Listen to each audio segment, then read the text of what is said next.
ಚಿತ್ರದುರ್ಗದಲ್ಲಿ ತಡರಾತ್ರಿ ಸುರಿದ ಭಾರೀ ಮಳೆಗೆ ತುರುವನೂರು ಬ್ರಿಡ್ಜ್ ಜಲಾವೃತಗೊಂಡು ವಾಹನ ಸವಾರರು ಪರದಾಡಿದ ಘಟನೆ ನಡೆದಿದೆ. ನಗರದಲ್ಲಿ ರಾತ್ರಿ ವೇಳೆ ಸುರಿದ ಧಾರಾಕಾರ ಮಳೆಯಿಂದ ತುರುವನೂರು ರಸ್ತೆಯ ಅಂಡರ್ ಪಾಸ್ ಕೆಳಭಾಗ ಸಂಪೂರ್ಣ ನೀರಿನಿಂದ ತುಂಬಿ ರಸ್ತೆ ಕೆರೆಯಂತಾಗಿತ್ತು.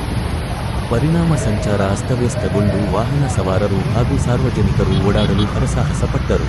ಬ್ರಿಡ್ಜ್ ಕೆಳಭಾಗದಲ್ಲಿ ಭಾರೀ ಪ್ರಮಾಣದಲ್ಲಿ ಮಳೆ ನೀರು ನಿಂತಿದ್ದರಿಂದ ಬೈಕ್ ಸವಾರನೊಬ್ಬ ನಿಯಂತ್ರಣ ತಪ್ಪಿ ಬಿದ್ದ ಘಟನೆ ಕೂಡ ನಡೆದಿದ್ದು, ಅದರ ವಿಡಿಯೋ ಸಾಮಾಜಿಕ ಜಾಲತಾಣಗಳಲ್ಲಿ ವೈರಲ್ ಆಗಿದೆ.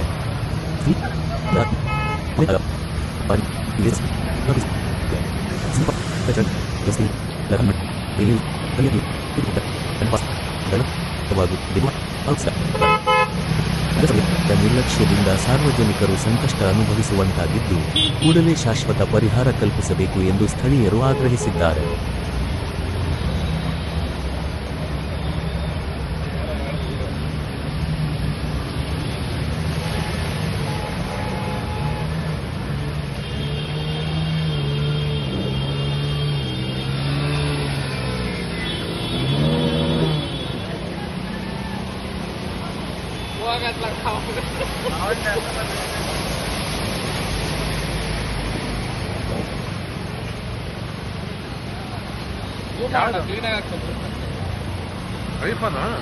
ಬೇಕಂತ ಮಾಡ್ಕೊಂಡು ಇಲ್ಲ ಪಾಪ, ಎಲ್ಲೋ ಕಲ್ಲೋ ಏನೋ ಸಿಕ್ಕಂಬಿದ್ದಿದೆ.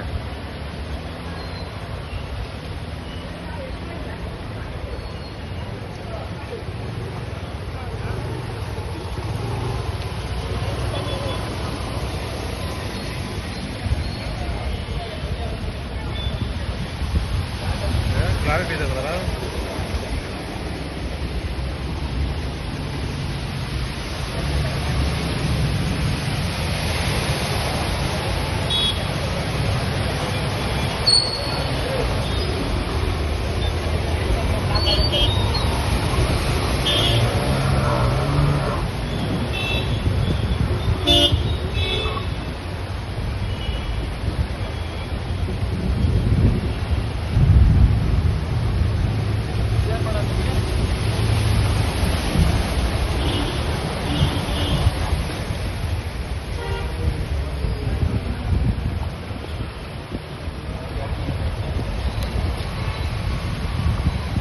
ಪ್ರತಿ ಸಲ ಮಳೆ ಬಂದಾಗೂ ಇದೇ ಸಮಸ್ಯೆ.